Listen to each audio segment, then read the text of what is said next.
May mga naisip ba kayong katanungan na gusto nyong hanapan ng kasagutan? Well, alamin natin yan dito sa Ahang Tanong. Mga kaaha, ang inyong mga pinadalang katanungan, mismo ang mga katrops ang maghahatid. Para sagutin namin dito sa Ahang Tanong with the Best! Ahang tanong. Ahang tanong. Ahang tanong. Ahang tanong.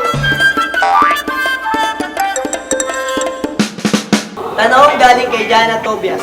Ano ang nangyayari sa mga kambing kapag nagpapanik sila? Ang mga normal na kambing daw, kapag nakakaramdam ng takot o panganib, tatakbong palayo o kaya na may magtatago. Pero ibahin nyo ang mga tinatawag na fainting goat.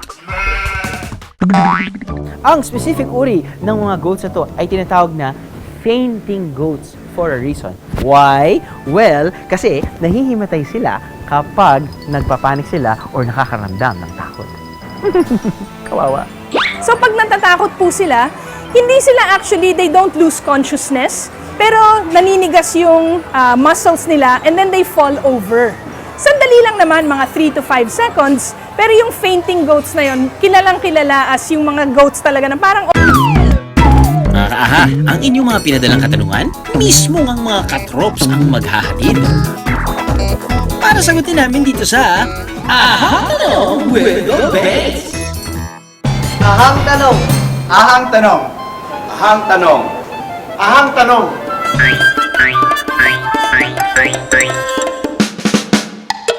Anong ginagawa ng mga elepante pag nakikita sila ng patay na hayop?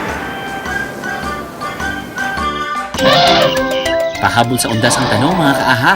Ito pala kasi mga elepante, kakaiba kung magdalamhati. Minsan, pag talagang nakita nila na matay yung elephant, it takes them a while, hindi nila iniiwan. Sometimes they'll stay with a body for up to 3 or even 4 days. Para silang nasa burol, no? Parang wake. Minsan daw, sinusubukan pa nilang buhay ng namatay na elepante o kaya naman ay tinatabunan pa nila ito ng lupa at dumi. Para bang inililibing na. Pero hindi lang yan ang amazing sa pagluluksan nitong mga elepante ha. Maging ang matagal na kasing namatay na elepante, aba, affected pa rin sila at ino-honor pa ang labi nito. When they pass a skull of an elephant, wala nang balat, buto na lang, bungo na lang, right? Na dry now in the sun. They seem to know that it's an elephant. And usually, the whole herd will stop at a skull.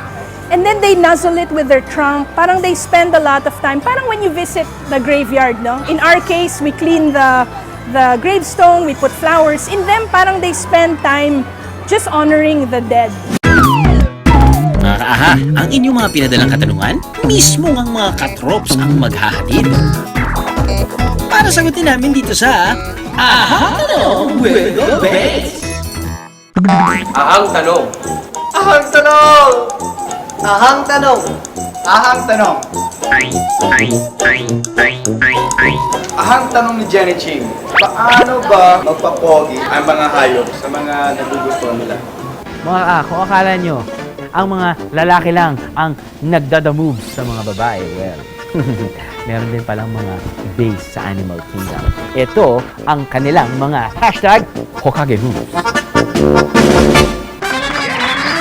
Ang weaver bird na to, ibang klaseng magpapogi.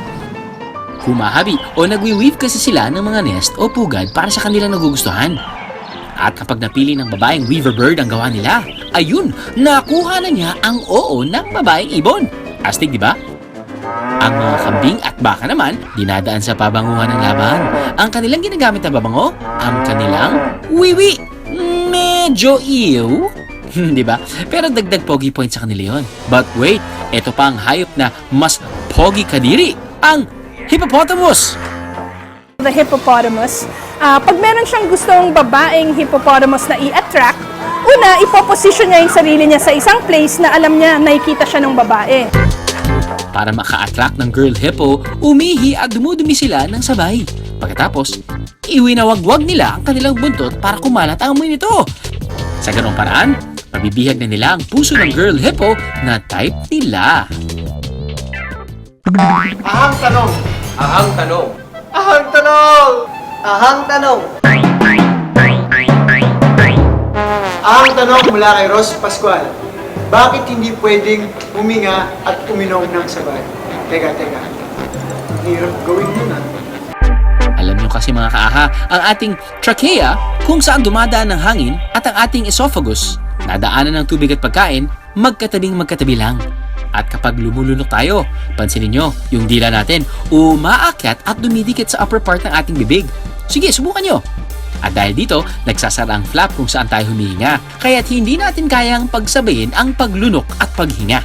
Pero may ilang mga hayop na kaya daw itong gawin ng sabay. Specifically snakes, yung trachea nila, which is how they breathe, nakadikit sa dila nila. Yung mechanism nila, on their tongue, they actually stick out their tongue para malabas yung tubo na yon, parang straw, so they can still breathe while they're eating.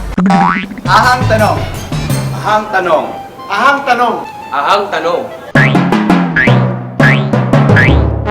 Ang tanong ni Grace Anis Guerra, meron din bang hayop na may bisyo? Ang sagot? Yes! In the wild mga kaaha, may mga hayop daw na kumakain ng mga nahulog na prutas from the tree. Ang mga prutas na to, kapag nabubulok, minsan ay na-ferment. Parang alak, kaya nakalalasing. Pero meron din daw mga hayop na mahilig manigarilyo. Naku po! Very bad for your health yan. So, kalain nyo, sa bansang Indonesia, may chain smoker na orangutan. Correct. Na-agitate kapag hindi nakakapag-yosi. Pero ang good news ngayon, nag-stop na siya dahil meron na siyang mga anak. Change is coming.